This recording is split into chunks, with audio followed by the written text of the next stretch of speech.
Hello friends, welcome to Richa's life science channel. मैं हूं आपकी एजुकेटर रिचा और आज हम पढ़ेंगे रिकॉम्बिनेशन के बारे में। रिकॉम्बिनेशन को समझने से पहले हम एक टर्म देख लेते हैं, लिंकेज। लिंकेज यानी मान लीजिए दो क्रोमोसोम है और एक क्रोमोसोम पे ही दो जीन्स प्रेजेंट है।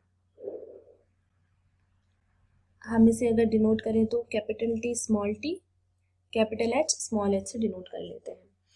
ठीक है, अब मेंडल के सेकंड लॉ के अकॉर्डिंग जब मियोसिस होता है और क्रोमोसोम सेग्रीगेट होते हैं, तो अगर ये दो जीन एक ही क्रोमोसोम पे हैं, तो ये जब गैमेट बनाते हैं, ये वाला क्रोमोसोम इधर जाएगा, ये वाला क्रोमोसोम अलग जाएगा, दोनों अलग अलग सेग्रीगेट होंगे। ऐसा कुछ होता है, ये दो क्रोमोसोम आपस में अलग अलग हो जाते हैं, है ना। तो ये जो जिस गैमेट में जाएगा तो ये साथ ही जाएंगे, यानी कैपिटल टी और कैपिटल एच दोनों साथ साथ ही जाएंगे, और यहाँ भी स्मॉल टी और स्मॉल एच दोनों साथ साथ जाएंगे। क्यों? क्योंकि ये जो दो जीन है उनके बीच का डिस्टेंस कम है। ठीक है, यानी कि अगर ये दो जीन्स हैं वो आपस में ज्यादा दूरी पर हैं, तो फिर इनके साथ साथ जाने के चांसेस कम होते हैं। लेकिन अगर यही दो जीन्स आपस में कम दूरी पे हैं, तो ये दोनों लिंक्ड जीन्स कहलाएंगे। तो लिंकेज क्या हुआ? ये दोनों जीन्स की जो डिस्टेंस है उस पर डिपेंड करता है, यानी कि हम ऐसा लिख सकते हैं, linkage is inversely proportional to distance between genes. यानी इन दो जीन्स के बीच में डिस्टेंस ज्यादा होगा तो वो कम लिंक्ड होंगे, अगर इन दोनों जीन्स के बीच का डिस्टेंस कम होगा तो वो ज्यादा लिंक्ड होंगे। यानी डिस्टेंस ज्यादा तो लिंकेज कम, और डिस्टेंस कम तो लिंकेज ज्यादा। अब जो एक साइंटिस्ट थे T.H. मॉर्गन, उन्होंने ये बताया था कि जब मियोसिस की प्रोफेज स्टेज आती है तो ये दो क्रोमोसोम सेग्रीगेट होने से पहले अपने कुछ अमाउंट जो होता है डीएनए का, जो डीएनए का एक पार्ट होता है, उसको एक्सचेंज कर लेते हैं। देखिए, मान लीजिए ये दो क्रोमोसोम है, उस पे दो जीन्स हैं, capital T small T, capital H small H. अब जब ये दोनों अलग अलग होंगे, उसके पहले इसका कुछ भाग ब्रेक डाउन होगा और आपस में ये एक्सचेंज हो जाएंगे। देखिए कैसे, इसका जो कैपिटल टी है वो यहाँ चला जाएगा और स्मॉल टी यहाँ जाएगा।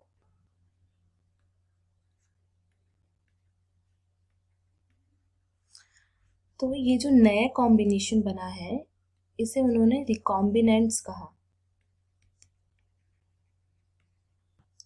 और ये प्रोसीजर रिकॉम्बिनेशन कहलाती है। आइए हम देखते हैं कि टी.एच. मॉर्गन ने क्या एक्सपेरिमेंट किया था। टी.एच. मॉर्गन ने जिस ऑर्गेनिज्म पर रिकॉम्बिनेशन का एक्सपेरिमेंट किया था वो था फ्रूट फ्लाई, जिसे हम ड्रोसोफिला मेलानोगास्टर कहते हैं। तो उन्होंने ड्रोसोफिला को ही क्यों चूज किया इस एक्सपेरिमेंट के लिए? तो उसके कुछ कारण थे। पहला रीजन ये था कि इनके जो जीनोम होते हैं उसमें 60% सिमिलैरिटी होती है ह्यूमन के जीनोम से। ठीक है, सेकंड कारण ये था कि ये इजीली ग्रो हो जाते हैं लैब में। थर्ड रीजन ये था कि ये इनका जो लाइफ साइकिल है वो बहुत शॉर्ट होता है, अराउंड 2 वीक्स। और फोर्थ रीजन ये था कि इनका जो मेल फीमेल है वो हम आइडेंटिफाई कर सकते हैं देख कर ही, यानी हमें क्रॉस कराने में बहुत आसानी होती है। मेल जो होते हैं वो बहुत छोटे होते हैं, फीमेल बड़े होते हैं।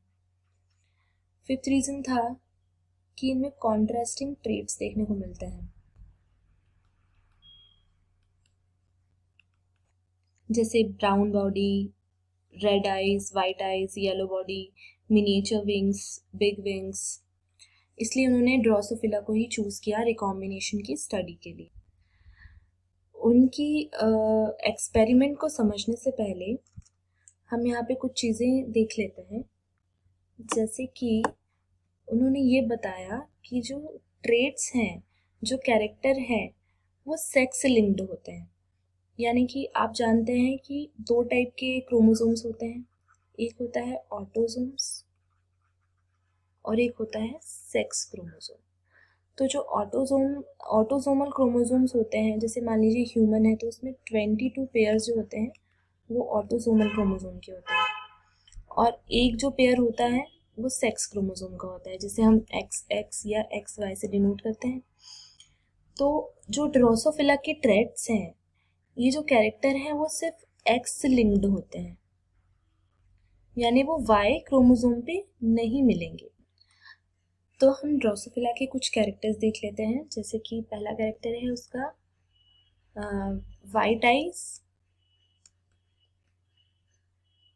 इसे हम W से डिनोट करेंगे, और रेड आइज, इसे हम W+ से डिनोट करेंगे। देखिए जो ये वाइट आई है ना, ये कैरेक्टर रिसेसिव है, और जो रेड आई है ये डोमिनेंट है। तो जब भी हम किसी चीज़ को डिनोट करते हैं तो वो रिसेसिव से ही करते हैं, इसलिए रेड आइज को हम W+ से डिनोट करेंगे। प्लस का साइन है, मतलब ये डोमिनेंट कैरेक्टर है। सेकेंड कैरेक्टर होता है येलो बॉडी, उसे हम डिनोट करेंगे स्मॉल y से, और ब्राउन बॉडी, इसे हम डिनोट करेंगे Y+ से। तो इसमें रिसेसिव कैरेक्टर कौन कौन से हो गए? वाइट आइज और येलो बॉडी, और डोमिनेंट कैरेक्टर्स हैं रेड आइज और ब्राउन बॉडी। अब TH मॉर्गन ने क्या किया कि एक मेल और फीमेल के बीच में क्रॉस कराया। मान लीजिए ये क्रोमोसोम है X, ये है Y क्रोमोसोम, ये है X क्रोमोसोम, ये भी X, यानी ये एक फीमेल है और ये एक मेल। उन्होंने जो मेल लिया वो डोमिनेंट कैरेक्टर वाला लिया, यानी उन पे जो जीन्स होंगे, जो मेल पे जीन्स होगा वो होगा Y+ और W+, यानी कि ब्राउन बॉडी और रेड आई। और जो फीमेल होगी वो रिसेसिव कैरेक्टर्स वाली होंगी, यानी कि YW, yellow body and white eyes. तो इनके बीच जब क्रॉस कराया गया तो देखिए क्या रिजल्ट आया। ये जो मेल वाला है इससे दो गैमेट्स बनेंगे। पहले तो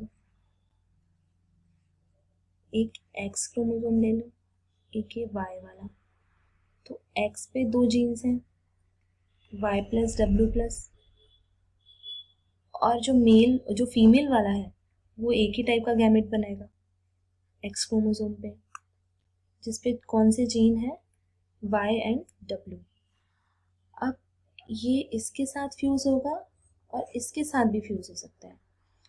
तो देखिए कैसे रिजल्ट्स आएंगे F1 जनरेशन के।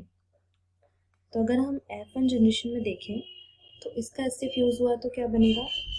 फीमेल, यानी कि दो X क्रोमोसोम जिसपे Y+ W+ and YW present है। सेकेंड मेल बनेगा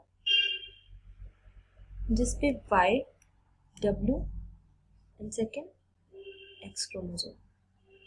अगर हम देखें तो ये जो मेल बना है ये रिसेसिव कैरेक्टर्स वाला हो गया, यानी कि white eyes and yellow body. और जो फीमेल आई है वो डोमिनेंट कैरेक्टर वाली है, brown body and red eyes. अगर इन दोनों के बीच में क्रॉस कराया गया तो देखिए क्या रिजल्ट्स आएंगे। ये वाला जो फीमेल है इससे दो टाइप के गैमेट्स बनेंगे, ठीक है। एक एक्स पे क्या होगा, एक्स क्रोमोसोम में होगा Y plus W plus. Second type में क्या होगा, वाई एंड डब्ल्यू। लेकिन ये तब होगा जबकि दोनों क्रोमोसोम सेग्रीगेट हो गए, अलग अलग हो गए। लेकिन टीएच मॉर्गन ने ये बताया था कि अगर मियोसिस के टाइम पे ये दोनों क्रोमोसोम के बीच में रिकॉम्बिनेशन हो गया, क्रॉसिंग ओवर हो गया, यानी कि ये वाला जो पार्ट है वो इधर चला जाएगा और इसका ये वाला पार्ट इधर आ जाएगा, तो क्रॉसिंग ओवर या रिकॉम्बिनेशन का जो रिजल्ट होगा उससे दो नए गैमेट्स बनेंगे। उसमें होगा Y W plus. Second type का गैमेट जो बनेगा उसका रिजल्ट होगा वाई प्लस डब्ल्यू। यानी क्रॉसिंग ओवर होने के कारण दो नए टाइप के गैमेट्स बनेंगे। इस तरह से 4 टाइप के गैमेट्स बन सकते हैं। और जो मेल है वो 2 टाइप के गैमेट बनाएगा, एक तो एक्स वाला जिसपे वाई और डब्ल्यू होगा, सेकेंड गैमेट एक्स क्रोमोसोम वाला होगा। इनके बीच में जो क्रॉस होगा उसको हम एक टेबल के फॉर्म में समझ लेते हैं। तो जो हमारी F2 जनरेशन आएगी वो कुछ ऐसी आएगी। ये जो 4 हमें गैमेट्स मिले थे वो फीमेल से मिले थे और 2 मेल से मिले थे। तो हम उसके बीच में जब क्रॉस कराएंगे तो इन दोनों के बीच में कराया तो 2 वाई डब्ल्यू वाले मिलेंगे। यानी कि जो फीमेल बनेगी वो बनेगी येलो बॉडी और वाइट आइज वाली, और जो मेल बनेगा वो भी येलो बॉडी वाइट आई वाला बनेगा। और सेकेंड जो वाई प्लस डब्ल्यू प्लस से हम क्रॉस कराएंगे तो जो हमारे पास रिजल्ट आएगा वो आएगा ब्राउन बॉडी और रेड आई वाली फीमेल। ऐसे हमें कुछ रिजल्ट्स मिले हैं। लेकिन जब टीएच मॉर्गन ने इन रिजल्ट को देखा तो उसके अकॉर्डिंग 50% रिकॉम्बिनेंट होनी चाहिए थे और 50% जो है वो पेरेंटल टाइप होने चाहिए थे। लेकिन जो रिजल्ट आया वो ये था कि जो रिकॉम्बिनेंट्स बने थे उनका परसेंटेज जो था वो था 1.3% और जो पेरेंटल टाइप थे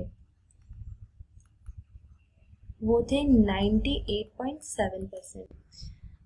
ऐसा रिजल्ट इसलिए आया क्योंकि ये जो जीन्स थे दो, Y और W, ये आपस में लिंक्ड जीन्स थे। यानी इन जीन्स के बीच का जो डिस्टेंस था वो इतना कम था कि इनमें रिकॉम्बिनेशन हो ही नहीं पा रहा था। यानी जब दो जीन्स आपस में लिंक्ड हो तो उनमें क्रॉसिंग ओवर होने की पॉसिबिलिटी बहुत कम होती है। अगर हम इसे दूसरी तरह से समझें तो अगर किसी भी क्रोमोसोम का जब गैमेट्स बनते हैं तो उसका पेरेंटल कॉम्बिनेशन, जो पेरेंटल टाइप है वो अगर ज़्यादा आ रहा है यानी कि वो जीन ज़्यादा लिंक्ड है, और अगर पेरेंटल टाइप कम आ रहा है तो उसमें ही उतना कम लिंकेज है, यानी वो उनके जीन के बीच का डिस्टेंस जो है वो ज़्यादा है। तो हम इस चीज़ से दो जीन्स के बीच का डिस्टेंस पता कर सकते हैं और ये बता सकते हैं कि वो जीन आपस में कितने लिंक्ड हैं। क्रॉसिंग ओवर या रिकॉम्बिनेशन हमेशा दो नॉन सिस्टर क्रोमेटिड्स के बीच में होता है। अब हम देखिए नॉन सिस्टर क्रोमेटिड्स क्या होते हैं। तो देखिए मान लीजिए ये एक क्रोमोसोम है और ये दूसरा क्रोमोसोम है, ये एक सेंट्रोमियर है, तो इसकी जो दो क्रोमेटिड्स होंगी वो सिस्टर क्रोमेटिड्स कहलाएंगी, और दूसरे वाले क्रोमोसोम की जो क्रोमेटिड्स होंगी उससे ये वाले क्रोमोसोम की क्रोमेटिड्स नॉन सिस्टर क्रोमेटिड्स कहलाएंगी। तो जब भी मियोसिस की प्रोफेज स्टेज आती है तो क्रोमोसोम्स जो होते हैं उसकी जो क्रोमेटिड्स होती हैं वो आपस में जेनेटिक मटेरियल यानी कि डीएनए को एक्सचेंज कर लेती है। कुछ जो मॉलिक्यूल होता है डीएनए का वो एक्सचेंज हो जाता है, यानी क्रॉसिंग ओवर हो जाता है। तो इस चीज़ को हम रिकॉम्बिनेशन कहते हैं, और रिकॉम्बिनेशन जो है वो इनवर्सली प्रोपोर्शनल होता है लिंकेज के। आज हमने देखा कि रिकॉम्बिनेशन क्या होता है, टीएच मॉर्गन का एक्सपेरिमेंट पढ़ा। नेक्स्ट वीडियो में हम रिकॉम्बिनेशन के टाइप्स देखेंगे। अगर आपको मेरा वीडियो अच्छा लगा हो तो इसे लाइक कीजिएगा, मेरे चैनल को सब्सक्राइब कीजिएगा। Thank you.